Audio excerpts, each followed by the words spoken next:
It is important, of course, to think nationally in terms of your readers, but in terms of those opportunities that are going to be outside your blog, those are probably going to happen where you live. That was Emily Pastor, and we're talking about growing a local audience for your blog on episode 40 of the Chopped Podcast.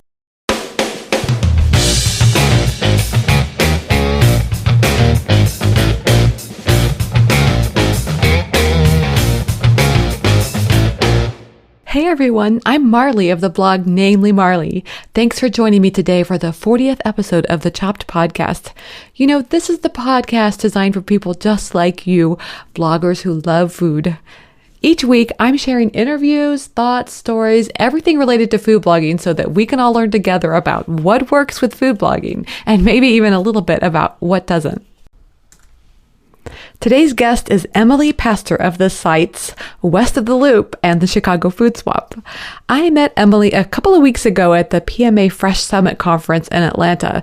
I was lucky enough to get to hang out with her and a bunch of other really awesome food bloggers, and it was a really great experience. In fact, I don't know if you agree, but sometimes when you go to conferences like this and you get to meet such great food bloggers, I don't know, it just makes you really proud to be a part of such a great industry with wonderful people like that. So I hit it off with Emily right away, and she started talking about the fact that she had this Chicago Food Swap, which I found very intriguing because, interestingly enough, I had been thinking how I would love to have somebody on the show who could talk about how they worked with a local audience to build up, their blog. And it can be kind of an untapped market. I guess probably I had this thought because Sean and I ended up doing a food demonstration at a local health food store. And it just got me thinking, I wonder how many people actually use working in their local audiences as part, or their local communities as part of, their blog plan. In one way or another, I mean, it can be a way of learning more about your audience, or it can be a way of getting the word out about your blog as well. And so then next thing you know, I'm at this meeting and there's Emily. And so I don't know, I think it's kind of interesting when things like that work out. Don't you think so? Sometimes you can really try to find somebody like that, but it's interesting to me when they just kind of find you. Makes you think it was kind of meant to be. I'm so excited to share with you today's interview, so let's just get right to it. Today's intro shout out is to Allie at Sweet Savory Eats. Allie gave the Chop podcast a shout out on Instagram with a photo of her iPod and earbuds, and here's what she said.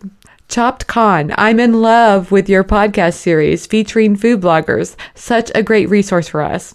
Aw, thanks, Allie. I loved seeing you at ChopCon again this year. You are the best. So everyone, in honor of Allie, get out your iPods, put in those earbuds, and let's talk about all things food blogging and so much more. Hey everyone, I'm happy to have Emily Pastor of the site West of the Loop and the Chicago Food Swap on the show today. Emily, welcome to the Chopped Podcast.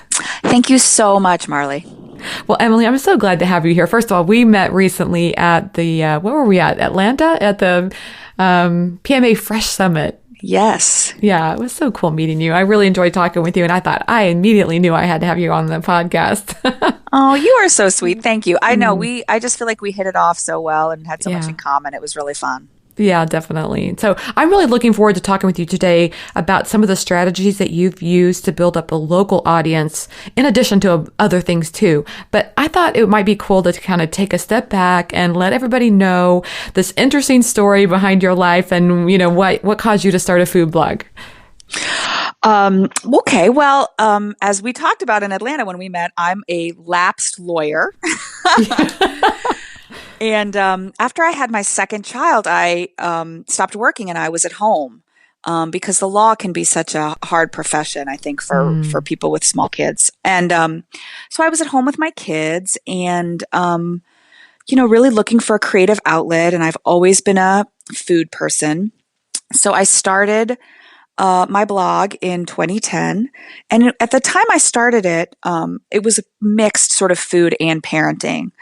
And then as my kids got older and I was able to really spend more and more time developing my skills in the kitchen and pursuing that interest, I started really winnowing out, I should say, the parenting stuff. And in about 2013, I sort of decided I was going to focus exclusively on food. I do talk a lot about my kids in the context of food, what they eat, what they won't eat. My daughter has food allergies. I do write about that and what it's like to be a food allergy parent. My son's a picky eater. I write about that. So I definitely think it's a family food blog, but it's a food blog now, not a parenting blog. So that's a kind of a big switch to go from law school and being an attorney to becoming a food blogger. Yeah. You just found yourself at home and then like deciding that you wanted to share some of the recipes that you were doing at home.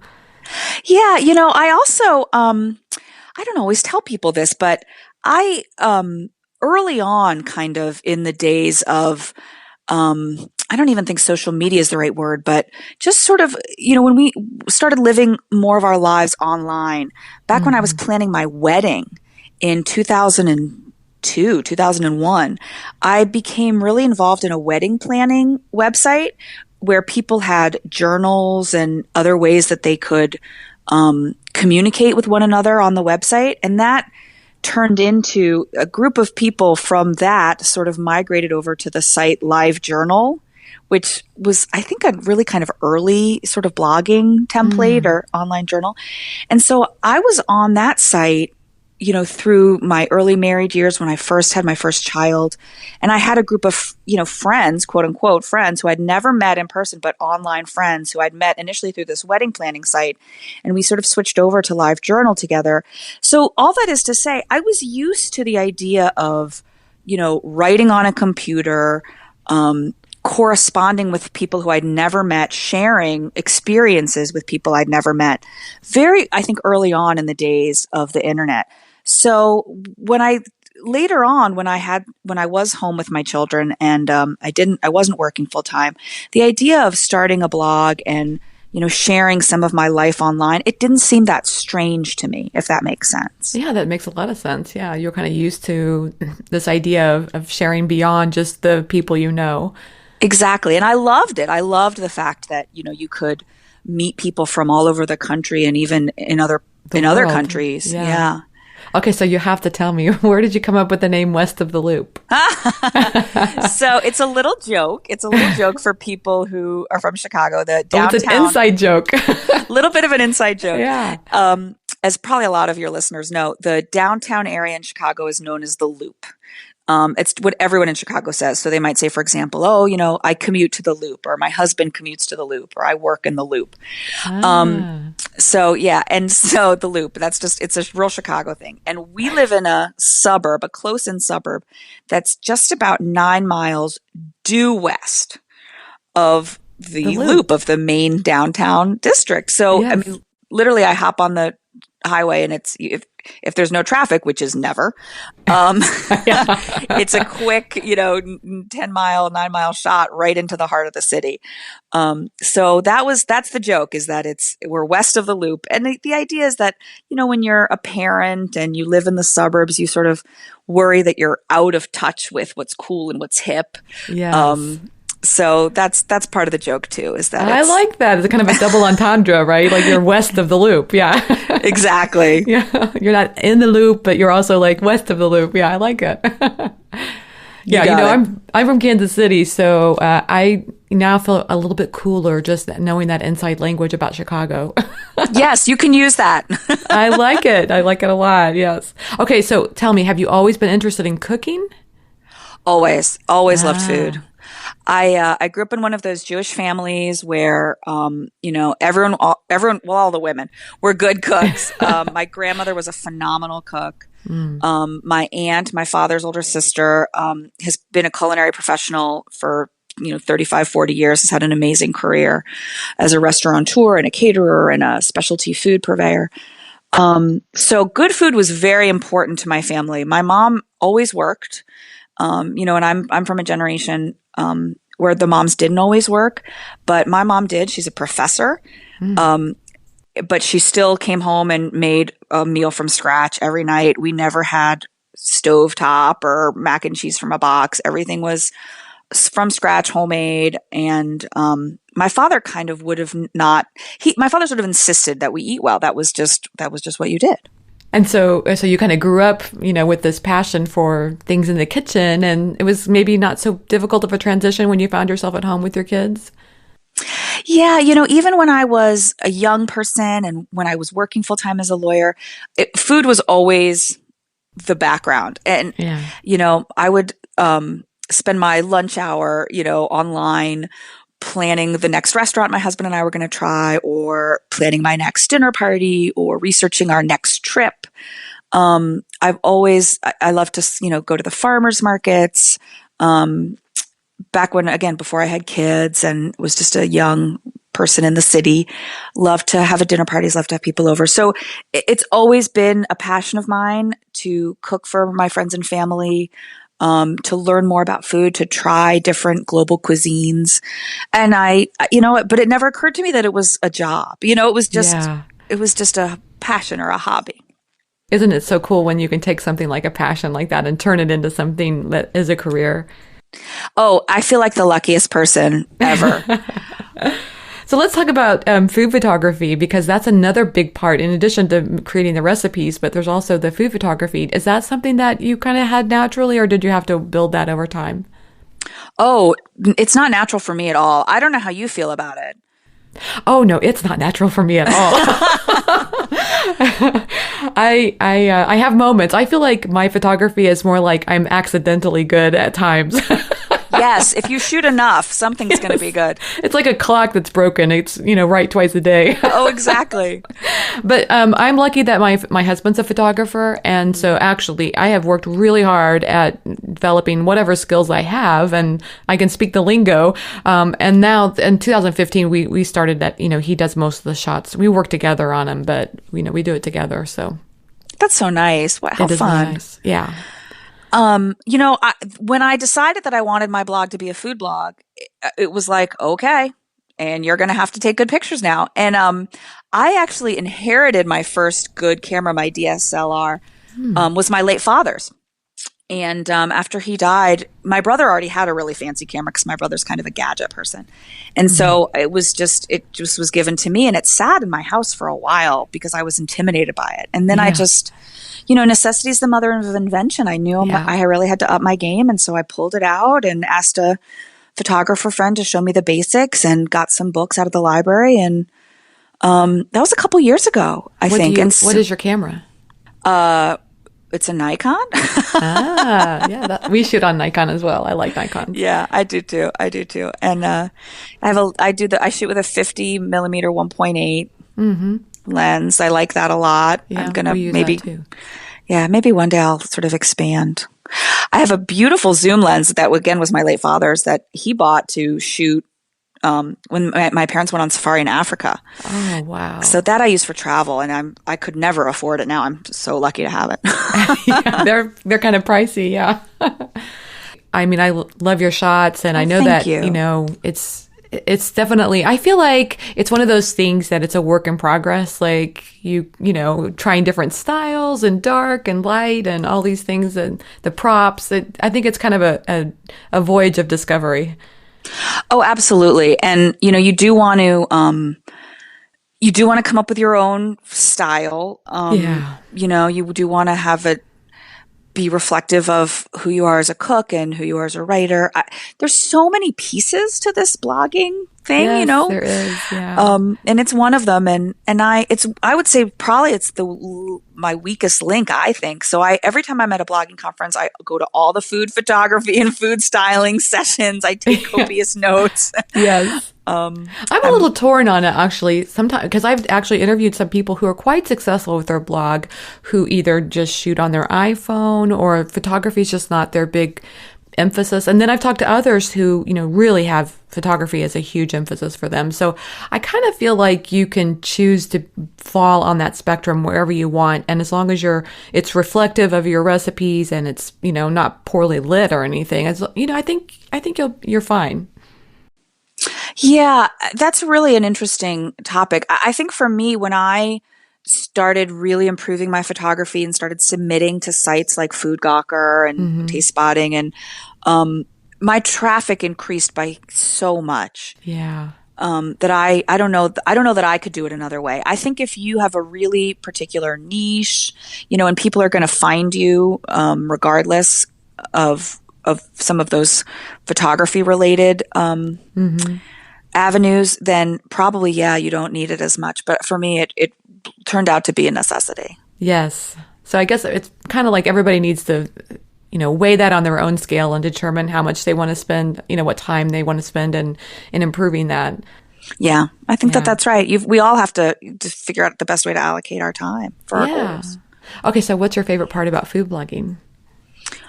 My favorite part about food blogging, the idea that, you get to wake up in the morning and get your kids off to school and then come back and spend the day cooking. And it's my job. I can't believe how lucky I am.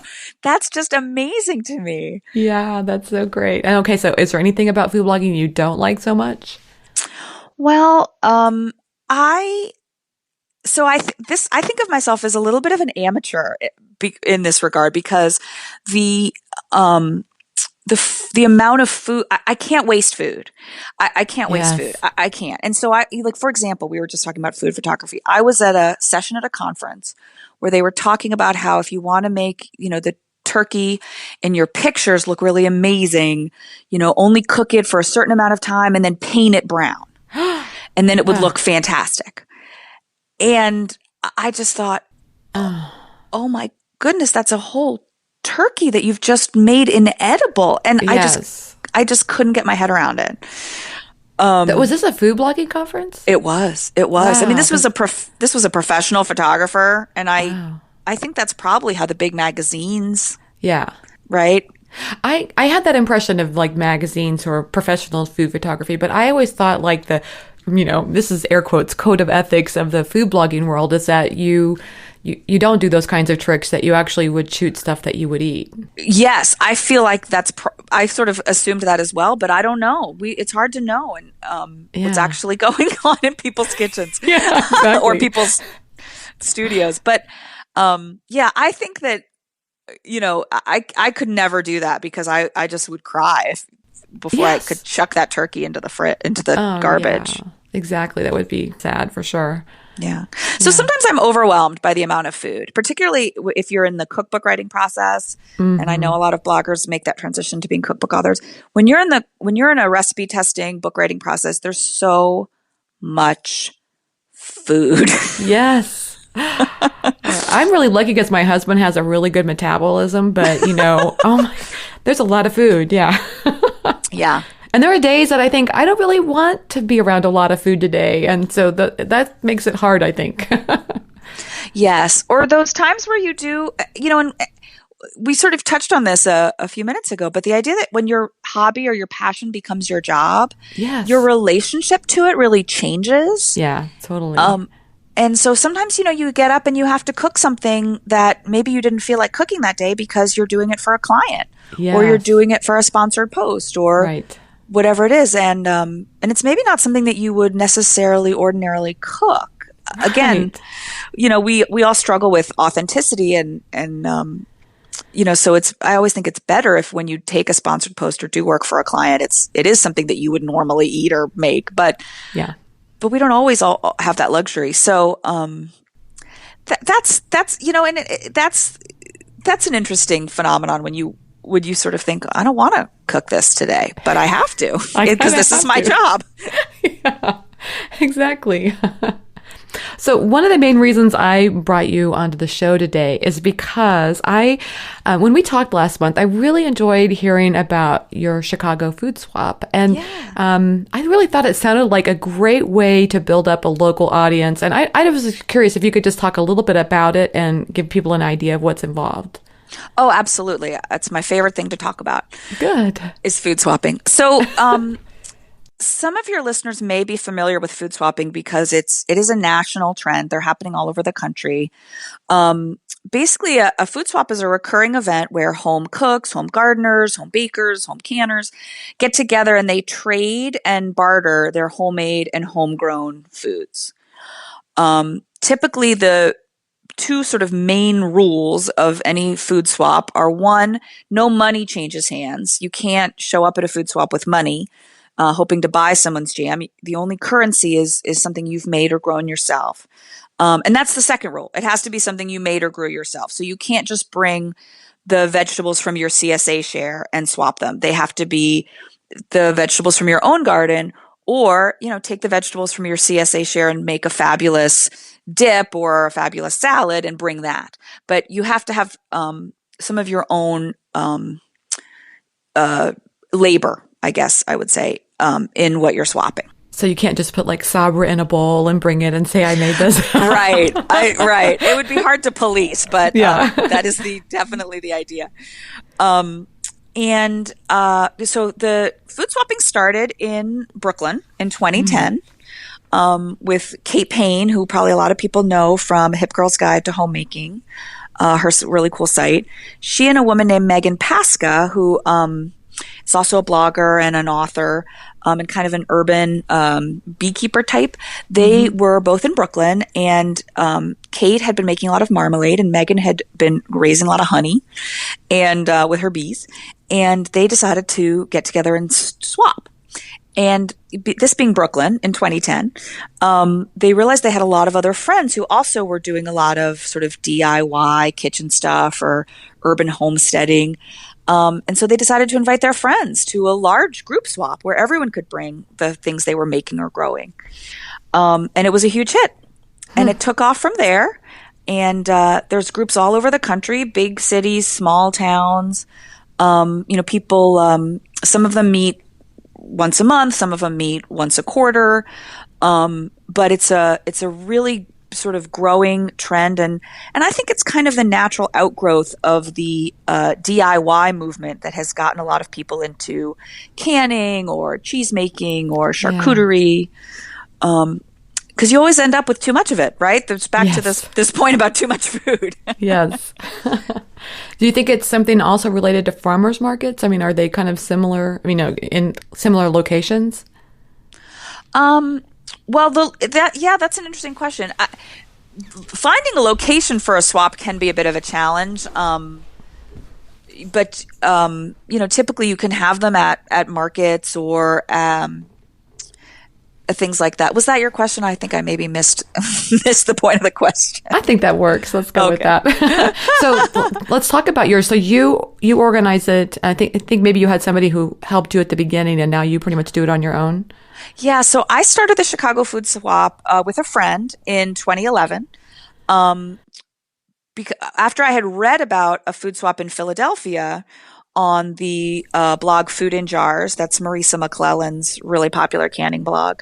Marisa had written about the Philadelphia food swap, and at the time I was a very overzealous canner. I still am, and had way too much jam and pickles. And I thought, oh my gosh, I have to do this in Chicago. What a great way to get something in exchange for all this jam that my family can't eat. And I Googled and looked around to see if there was one in Chicago, and there wasn't at the time. So my friend Vanessa Druckman, who blogs at chefdruck.com, she and I started it together in 2011. And Vanessa had to sort of step away after a couple of years. She has 4 kids, so she's plenty busy. Yeah. And now I run it by myself. And yeah, it'll be our 4-year anniversary. Our December swap will be our 4-year anniversary. Wow, that's amazing. So how often does the food swap meet? So we meet typically once a month, the Chicago Food Swap. I skip a month here and there, so it probably ends up being about 10 times a year. How many people do you think come? It really varies from month to month. I bet, yeah. Just depending on what's going on. But I would say typically we get 25 to 30, and sometimes it can be as many as 50 or 60. Wow. And so I am just curious, like what kind of things are typically swapped? Oh, great question. You see a lot of, canned things that people have canned, always very popular. Jam, jelly, chutney, relish, pickles. Always really popular.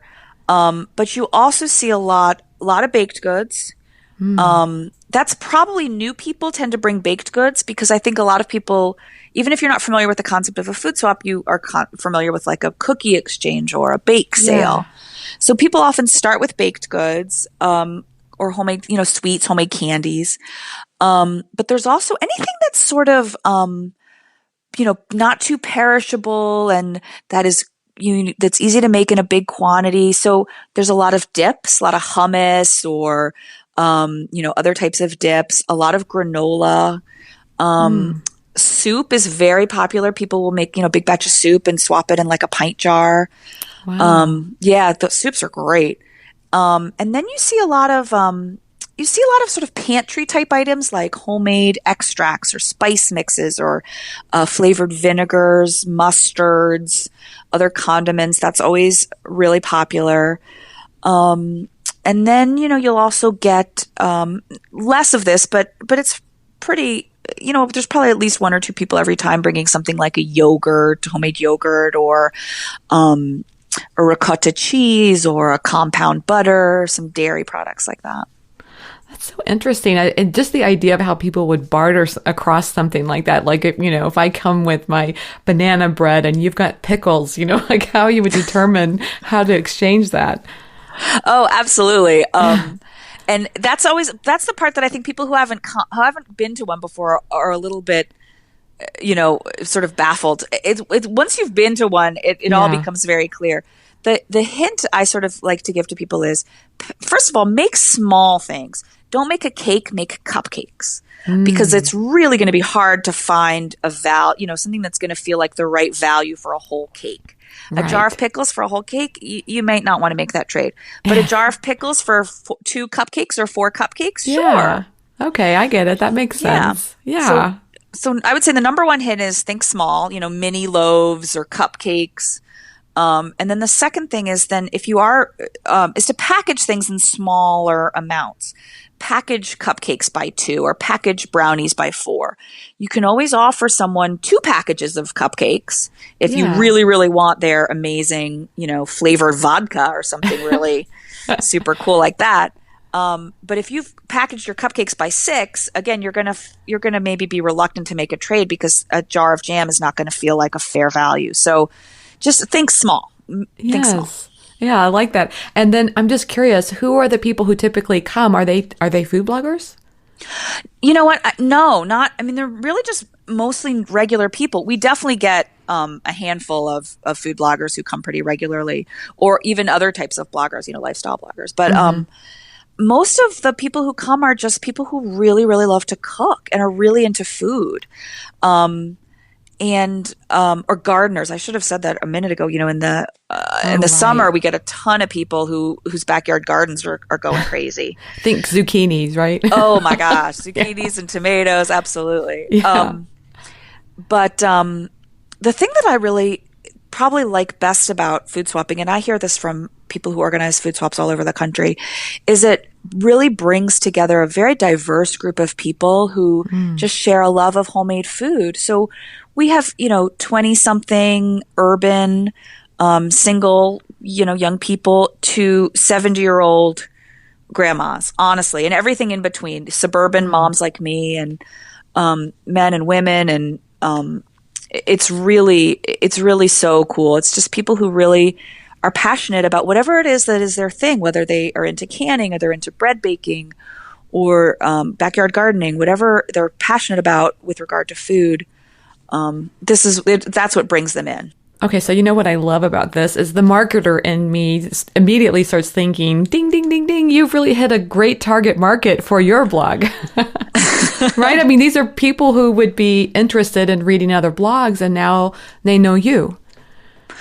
Yeah, it's been great. Some of the people who are regulars at the Food Swap are, devoted readers of my blog. It works both ways. Sometimes people find out about my blog through the Food Swap, and sometimes people find out about their Food Swap through my blog. Yes. And both are great. Both are excellent. What's really nice, and what I think I would really sort of say to food bloggers who are interested in maybe starting or participating in a food swap in their area, it really will set you apart, I think, from other food bloggers in your area in a way that, for example, this is just an example, but I've been on local TV 4 times in the past year doing demos and things.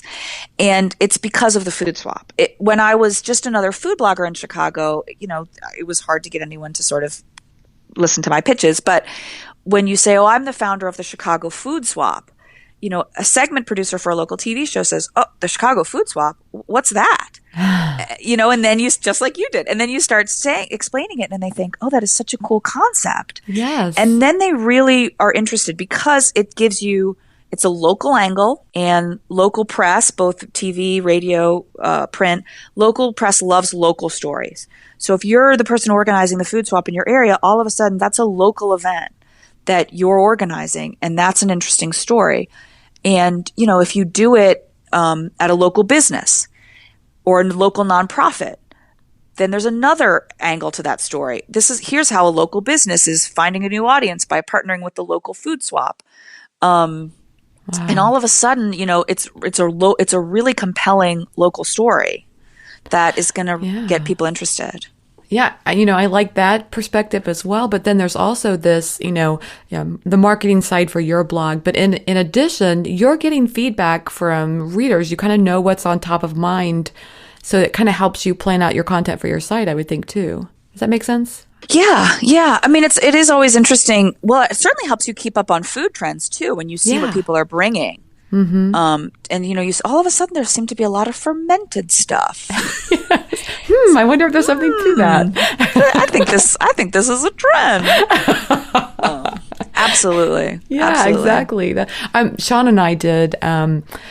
We did a demonstration at a local. I think it was Natural Grocers, it's a health food store here in Kansas City, and I learned a lot from that, and that's what made me think. Like, I think a lot of bloggers think nationally when they're doing their marketing, and it dawned on me, like, maybe working more locally, could have a lot of benefits. Like you said, you ended up doing cooking demos on a local TV station. Absolutely. I think it's really, I think one of the best things bloggers can do for themselves is to establish themselves as an expert.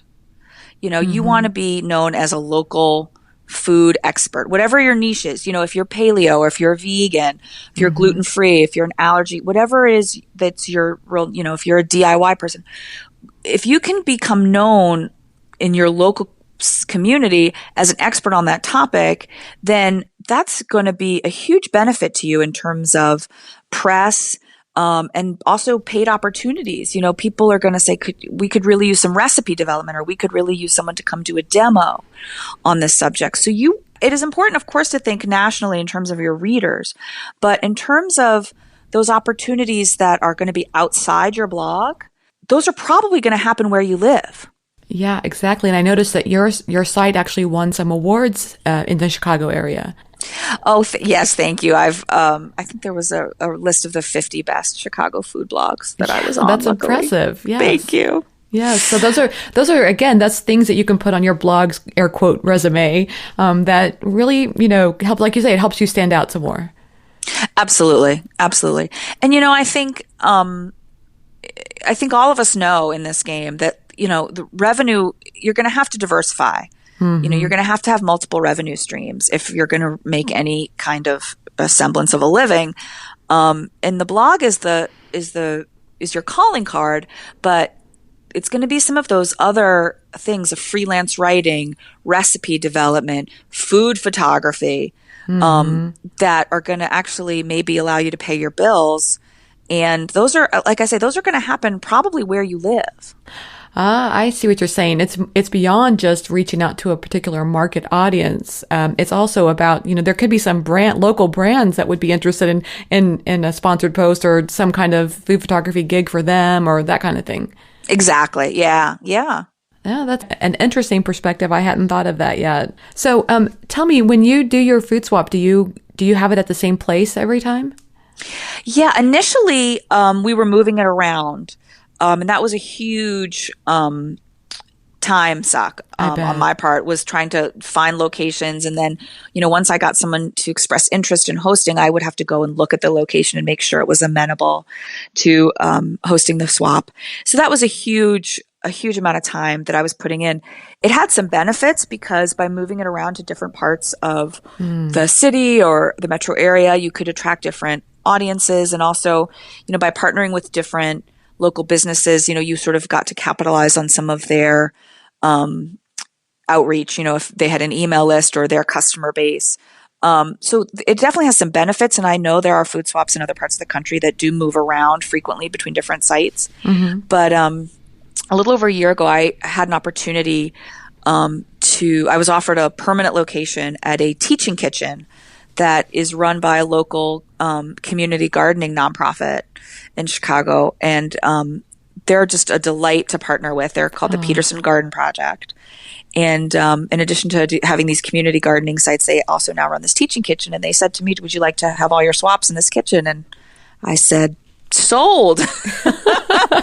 It's a beautiful space. It has everything we need. And the amount of time that I save by not having to look for new locations is tremendous. And for our swappers, for our sort of regulars, it's really nice to have a permanent location because they know exactly how long it takes to get there, and they know where to park, and they know what it's going to be like when they walk inside. So it's been a great thing, I think, for our community.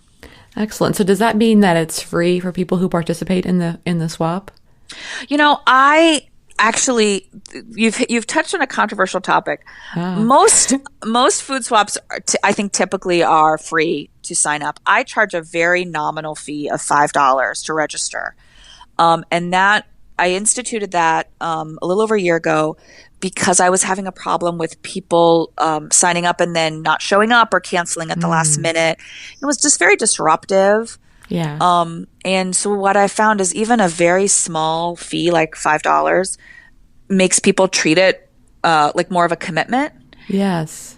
And I actually, the idea was never to make money. The idea was honestly to, as I say, sort of to get people to treat their commitment more seriously. So after Eventbrite takes out its portion, I basically, and I've covered my costs because there are some costs associated with printing or other things.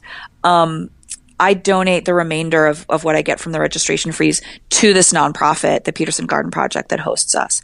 And I've been very transparent about that with my community, and I've had nobody complain to me about the registration fee. They totally get it, and they know that it's not me trying to line my pockets, and that I do donate whatever's left over from the registration fee. I like the transparency of that. I mean, I know you have a website dedicated to the Chicago Food Swap, so there's got to be an expense related to that. Yeah. The expenses are minimal. If anyone's thinking about starting a food swap in their area, and I really encourage them to do so, I don't want them to think like, oh my gosh, I'm going to be out of pocket for a lot of expenses. It's pretty minimal. Right. You should be able to get a location that'll let you use the location for free. And then it's stuff like printing out swap cards and, maybe like name tags and pens and, but yeah, any additional website hosting or, any kind of sort of promotional fees, they're pretty minimal. But there are some costs. So. Yeah, well, it sounds great. I hope it is something that people will consider just because, like you said, it's a way of helping you stand out in the area. And in fact, if you can partner with somebody else, I think that's a really great idea. If there's another food blogger in town that you really like, partnering with them would be a great idea. Oh, absolutely. I would say, I think a lot of the food swaps around the country are run by multiple people, often bloggers. Yeah. I talked about the Philadelphia one a minute ago. There's 4 people who run that one. And 3 of them are food writers, bloggers. And I think that's pretty common because you've already got a platform. You've already got a way to spread the word and get people to show up. And if you partner with another local blogger, you can just double your outreach. Yeah, well, this is great. I was wondering if we could do a little transition over to talking about your blog, West of the Loop, for a second. So can we talk a little bit about the process that you go through for just a typical blog post that you're working on? I love talking about processes. It's not always the sexiest topic, but I feel like those are the kinds of things that, a lot of us can get hung up on. I'm just curious if you would share, you would come up with an idea for a blog post. What are the steps that you go through to make that happen? Oh, it is a really, really interesting topic. I think probably like most people, my process is a combination. I think when those of us transition from being hobby bloggers to being professional food bloggers, I think all of a sudden you have to realize that you need to act like a magazine, right? And you have an editorial calendar, and you need to start, if you're going to post about Thanksgiving all November long, you need to be planning for that starting in September or October, you need to be thinking about the recipes you're going to make. You're going to need to start making them and shooting them and writing them up so that you can have them ready to go when people out there are going to be looking for Thanksgiving recipes. So that for me, I remember that was a transition to start thinking, to start being really proactive and thinking ahead about, when am I gonna get those Thanksgiving posts ready? Yes. But so some of it for me is that planning, and getting and being very intentional about it. But sometimes still, it's like, I am making something that's cool for my family, and if there's any natural light left, I'll just start photographing it, and think I should write this up. This is gonna taste good. It may not show up on the blog until a month from now, but at least you got it. Yeah, I love that. That's great. So some of it's planned, and then some of it's kind of like, hey, this turned out to be a great dish. I really love it. Oh, absolutely. And I think like all of us really busy people out there, especially those of us who are parents, nothing should only serve one purpose. If you sign up to bring something to your kid's bake sale, or you sign up to bring a dip to the parent social, that's a blog post. Make the dip ahead of time when you've got natural light and shoot it. And the next day, bring it to the bake sale or bring it to the parent social. I never do something just one. Nothing ever is just, serving one purpose. Yes.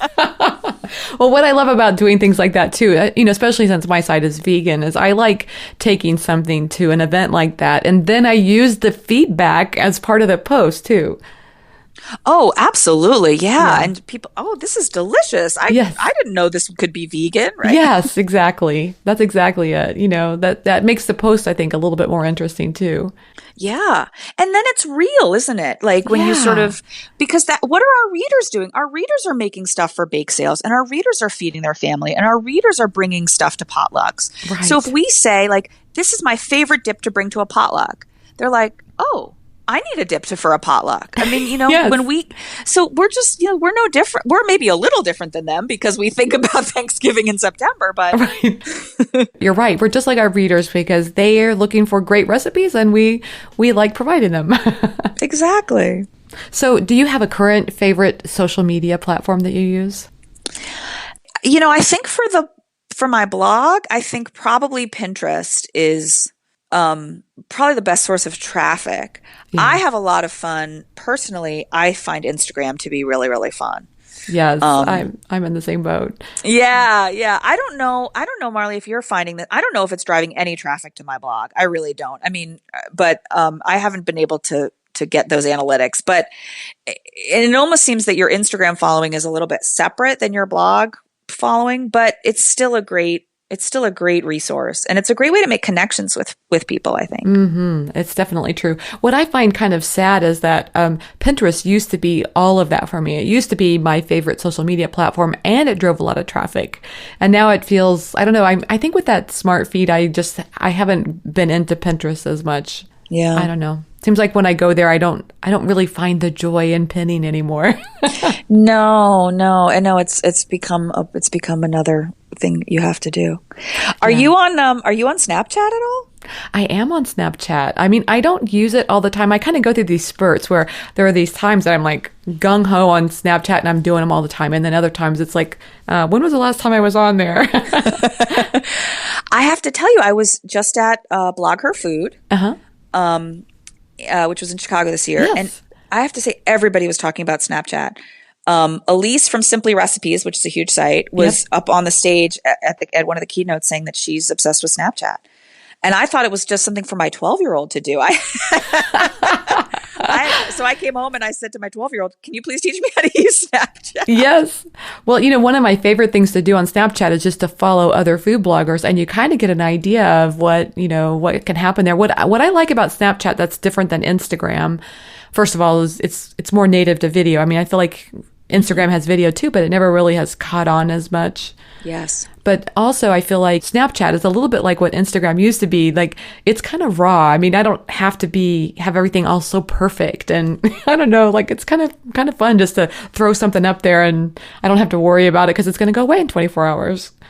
I think you've hit the nail on the head. And what my daughter said to me, and let the children lead us. Yes. Is that I said, well, what would I use this for? She said, well, she's a big YouTube watcher, and she said that a lot of her favorite YouTubers use it for behind the scenes stuff. Yes. So I think it could, if you're setting up a photo shoot for a blog post, do a little snap about, okay, here's my setup for my photo shoot. I love that. The beautiful, perfect, edited and curated photos are going to appear on the blog, but it's fun to show your followers, if you have any. I don't. That you know of.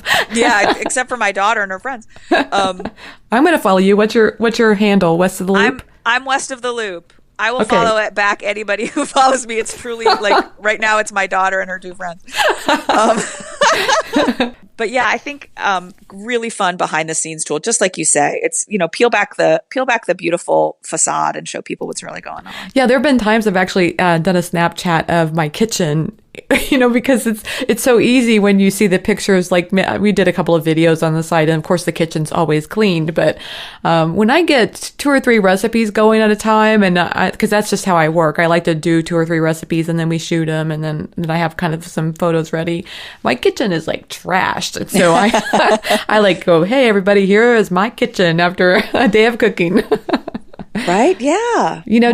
Just kind of being real, or because my site is, because I'm vegan and we do vegan recipes, then I'll also sometimes I'll show like here's an interesting way we use vegan cheese or whatever. Just kind of trying to think that maybe the people who are following me are people who are also interested in vegan recipes. Yeah, absolutely. I think maybe this is where this is a new avenue for us. Yes, I think so too. The only thing I still feel a little confused about is like, you don't know exactly how many followers you have, or, those kinds of things. I'm still trying to figure that out. But I guess, maybe it could be like the zen of social media, because we really shouldn't care about that stuff, right? Yeah, right. I mean, no analytics, right? Just put it out there. Yes, and just be yourself. It is so zen. Authenticity, it's got everything covered. Yeah, could be the wave of the future. Yes, exactly. Okay, so what is one of your favorite tips for helping other food bloggers who may be trying to grow their audience? Well, I do think that this may be so obvious, but I do think that, you've got to think ahead so that you're getting people the information they need when they need it. People are planning their Thanksgiving menus now. Like, you've got to have the Thanksgiving stuff ready to go before now. Right. That's you've got to be proactive, and you've got to be ready to go at the exact moment people are going to start Googling stuff. That's a big thing. I think, for me, as I said, when I really upped my photography game, the traffic came. Those, and I mentioned I was just at Blog Her Food, and I was at a session on food photography, and there was some complaining, and I will not say whether I participated or not, yes, I did, about some of those curated food photography websites. We all have sort of a love-hate relationship with them, but they still send you traffic, and they'll still and they'll send you traffic on old posts, because people will get on them and search for quiche, and they might find a quiche that you posted a year ago or whatever it is. And then moreover, I think, as we all know, sites like Huffington Post or BuzzFeed, when they're doing roundups, that's where they're going. They're going to Food Gawker to look for the recipes to feature in their roundups. So, I think we can complain about them, but I think they're a necessary evil, at least for those of us who are still really trying to grow. And I can just imagine a few of the complaints around that table, because I might have voiced some of my own over the time too, is that it seems a little subjective over which photos are selected and which are not. Oh, absolutely. Yeah, and I think we all feel like, gosh, if a different editor was working that day, I would have gotten in. And also, I think a bias towards a particular type of photo, like way overly lit, or ding, ding, ding. Definitely very bright. Yeah, yeah. And I think that I think as bloggers, we're moving towards more really interesting and moody, more nuanced photographs. Yeah, using more, shadows and whatnot. And it does seem like some of those sites are not getting on board. Yes. I'm going to ask you one more question, and this is related to the fact that you're one of these people who came from a different career and now you're into food blogging. Yeah. Do you feel any different about your career as a food blogger versus your career as an attorney? And what I'm trying to get at is like, I think sometimes maybe this is, I hear that other people talk about this as well. Like, maybe food blogging hasn't reached the status of something that's as respectable. And I'm just curious if you've noticed any of that or if you have any thoughts on that at all. Oh my gosh, I have so many thoughts on that. So for me, it was a really difficult transition in a lot of ways because I'd gone to school to be a lawyer. Yes. Nobody could ever say to me, you're not a lawyer, because I could say, yeah, I went to school and I passed the bar and I'm a lawyer. Right. But I think for those of us who are in culinary or in the food world who didn't go to culinary school or, don't work in a restaurant, but are, for example, are bloggers, it's I used to worry that professionals in the culinary world were looking at me like, well, who are you? Yeah. Why do you think anyone should listen to what you have to say about food? And that was something that I really struggled with for a long time. It helped me when I did get a deal to write my first book. And that felt very legitimizing, like an outside source had said to me, you do have something worthwhile to say and people do want to hear it. I shouldn't have needed that, but I did. I'm afraid. I'm afraid that I did. Well, it's understandable. It's a big transition in your life. And so, having somebody outside validate that has a good feel to it. Yeah, it did matter to me. Yeah. I wonder about that too. Just like you say, and just hearing you talk about that makes me realize how sometimes a food blogger can be in the middle of a lot of worlds, for example, if we come from an attorney background, or I have this MBA, so I have this business background, but yet I don't have the culinary degree and I don't have that, so yeah, it's like we're kind of in the middle of all these things, but yet, we're validated to be here as well. Yeah, I mean, I think the food world is one of the few professions left where you can be self-taught. There are people at the highest echelons of the culinary world. There are people who, are chefs in famous restaurants who never went to culinary school, who are self-taught. And then there are, of course, others who did go to culinary school. What other profession does that still happen? You can't be a self-taught lawyer, and you can't be a self-taught doctor, and you can't be a self-taught teacher. You have to go to school for all of those things. But food is one profession where people still do learn on the job. Yes. And it creates this interesting, I think, duality in the food world. Yeah. Okay. So Emily, what's coming up for you? Anything that you can share? Well, I'm very excited to say that my book is coming out in May. That is exciting. Yeah, thank you. It is about food swapping. So anybody who is interested in learning more about food swapping, who would like to start a food swap in their area, maybe there already is a food swap in their area and they'd like to help it grow. They just want to know, how to participate in a food swap. All of that is covered in the book. And there's also recipes for great things to bring to a food swap, from baked goods and candies to soups and dips and jams and jellies for the canners out there. How exciting. I can't wait to see it. Oh, it's going to be so beautiful. And I can say that because I had nothing to do with making it beautiful. That is all my wonderful publisher, Story Publishing. But, and there's also profiles of different food swap groups from around the country. So that's really cool too. That is very cool. That's why you know so much about all this too. Exactly. I did a lot of research, but I really wanted to shed a light on all the, exciting things that are happening all over the country in this world of food swapping, and how it really creates community around food, which is really my passion, to create community. That's great. Yeah. So it's called Food Swap, and it will be out in May, but it is available to pre-order on Amazon right now. Oh, that's great. I love it. And I'll leave the link on the show notes page so people can, definitely hurry up and pre-order that right away. Oh, thank you. Yes. Okay. So just a few quick and fun questions here at the end of the interview. So what's one food item you can't live without? Oh my gosh. Like to eat or for cooking with? Well, any of the above, whatever you think of. I think if I were to be out of olive oil, I would consider that to be like a major crisis. I love it. Olive oil, it makes everything better, doesn't it? Yeah. I mean, how many recipes start with, heat up some olive oil? Yeah, I call that my dark and stormy night of recipes. It's like every recipe can start with, saute onions in olive oil. Yes. Yeah. Well, especially for the vegans out there, right? I mean, I can always get crazy and saute something in butter, but nope, not for vegans. But olive oil also goes great in a cake. I mean, it's just really versatile. Absolutely. And then, you know what? Just drizzle it on whatever you're eating. Just drizzle some olive oil on top. It's better automatically. Olive oil makes everything better. I love it. What's the favorite app on your phone? Probably Facebook, if I'm being honest, right? Yeah, that's true. I mean, where else can you keep track of your family members at the same time grow your audience? Exactly. And find out what your high school boyfriend is, doing.